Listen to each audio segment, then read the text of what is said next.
Year 1886. The American Midwest, where the wind cuts across endless fields and towns survive isolated by miles of mud, dust, and silence.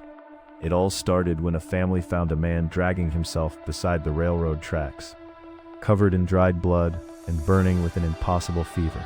That same night, the youngest daughter opened the barn door and found the man standing in the dark, empty, motionless, and no longer human.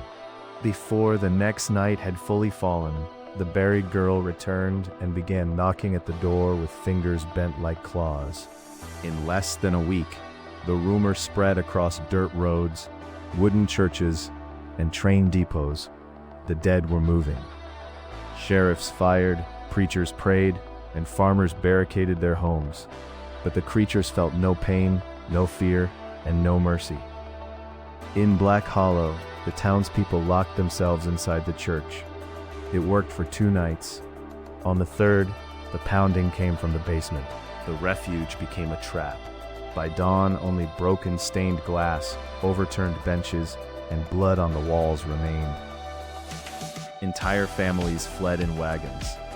But the Midwest had already become a prison without walls. The survivors learned new rules. Never leave a body untouched, never open the door at night, and never go back for the dead. But the true horror was not watching the dead walk.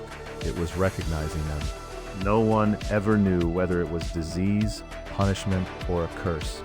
Only ashes, open graves, and erased towns remained. At night, hearing slow footsteps outside was enough to know that something which once had a name was waiting to come back in. The most disturbing story spoke of a train still arriving from the east, full of silent passengers with every door locked from the inside. By then it was already too late. The dead no longer rested, and the American frontier had become their kingdom.